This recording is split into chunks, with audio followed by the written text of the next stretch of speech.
जय हो मेरे परमपिता परमात्मा की। जय हो सभी साधु संतों की। आज हम बात करते हैं कालदूतों की। कालदूत जो भी हैं, जितने भी कालदूत हैं, वो ज़्यादातर गुरु के भेष में कबीर साहब का ही ज्ञान दे रहे हैं। कबीर साहब का ज्ञान दे रहे हैं, लेकिन उनको पहचाने कैसे? कोई विवेकी हंस, कोई पुण्य आत्मा ही होती है जो इन काल निरंजन को पहचान लेती है। आज हम आपको काल के दूतों की पहचान बताते हैं कि उनको कैसे पहचानें। सबसे पहले जो ये गुरु हैं, उनकी रहनी गहनी और कथनी देखें कि उनकी रहनी कैसी है, कथनी कैसी है और करनी कैसी है। जब आप इन तीनों चीज़ों को अच्छी तरह परख लो, तब उनको गुरु बनाओ। ऐसे ही एक कालदूत हैं जो गुरु के भेष में हैं। आज हम आपको उस कालदूत की पहचान बताएंगे। तो वो गुरुदेव जो कालदूत हैं, जो गुरु के भेष में काल रूप हैं, वो कहते हैं कि मैं कबीर का अवतार हूँ। कभी कहते हैं कि जैसे रविदास भेष धारण करके इस धरती पर अवतार लेकर आए हैं, ऐसे ही मैं अवतार लेकर आया हूँ और रविदास से भी ऊंचा काम करके जाऊँगा। बताओ, ये उनका अहंकार है। ये स्क्रीनशॉट आपको दिख रहा होगा, इसमें लिखा हुआ है, जिस कारण रविदास जी ने शरीर धारण किया, उसी लिए मैंने शरीर धारण किया है। और सबसे नीचे निशान लगा हुआ है, उसमें है, और रविदास जी से बड़ा काम करके जाऊंगा इस दुनिया से।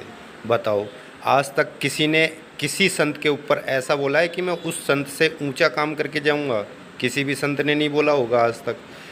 कबीर साहब ने भी नहीं बोला, रविदास ने नहीं बोला और गुरु नानक ने नहीं बोला। जितने भी महान संत हुए हैं, कभी किसी ने ऐसा नहीं बोला, क्योंकि ये अहंकार की भाषा है और ये ही कालदूत की पहचान है। और दूसरी पहचान हम बताते हैं आपको।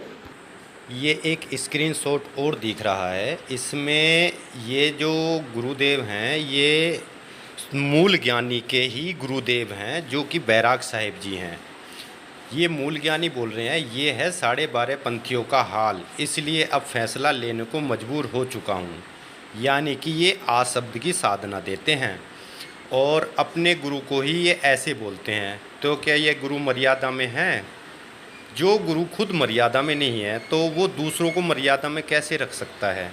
और मर्यादा का मतलब होता है बांधना।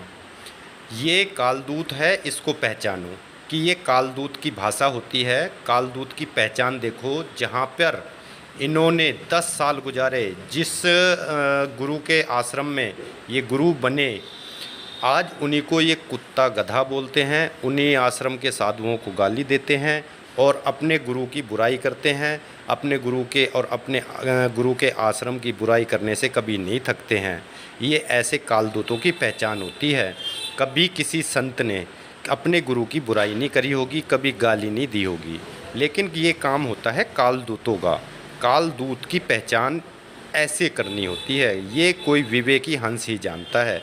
लेकिन जो इसके शरीर से चिपका हुआ है, वो क्या जानेगा? वो तो इसके प्यार में पड़ा हुआ है, क्योंकि काल निरंजन बहुत सातिर बंदा है। वो इतनी आसानी से अपने चंगुल से किसी को जाने थोड़ी देता है। कोई विवेकी हंस आत्मा ही, कोई माई का लाल ही होता है, जो ऐसे काल जाल को तोड़कर बाहर निकलता है।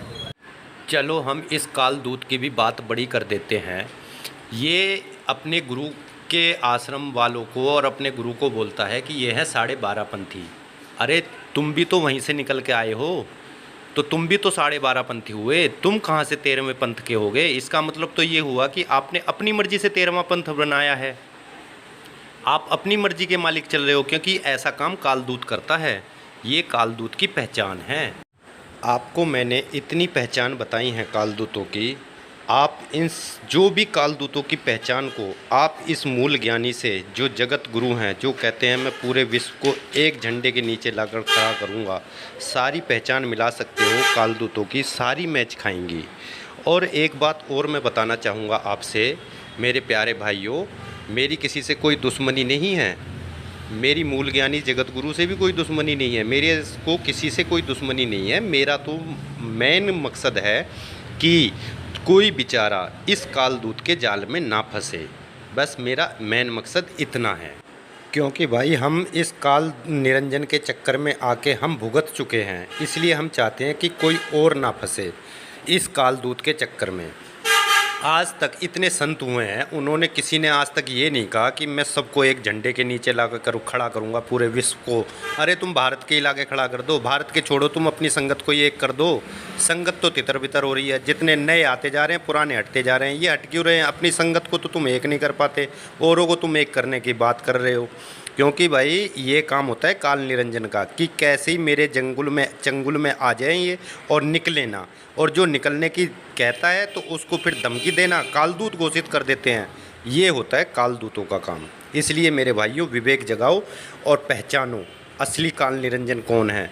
मेरा तो काम है आपको सच्चाई बताना, चाहे आप मेरे को गाली दो चाहे कुछ भी दो, मेरा काम है सच्चाई बताना। सच्चाई तो मैं बता कर रहूँगा। परमात्मा ने मेरे को सच्चाई बताने के लिए क्यों खड़ा करा है मैं खुद भी नहीं जानता, क्योंकि मैं खुद इस मूल ज्ञानी को खुद इतना चाहता था कि इसके लिए मैं पता नहीं क्या कर जाऊँ, और एकदम ही परमात्मा ने कैसा फेरबदल करा, एकदम ही क्या करा मुझे खुद कुछ नहीं पता। उस परमात्मा ने क्या करा क्या नहीं करा। अब भाई समझो आप कि ये हो क्या रहा है, कालदूत कैसे फंसाता है। अब आप खुद समझदार हो, अपना विवेक जगाओ। बस मेरा इतनी ही अरदास है कि आप सब भाई खुश रहें, सबका विवेक जगे, काल के चंगल में कोई ना फंसे। सतनाम।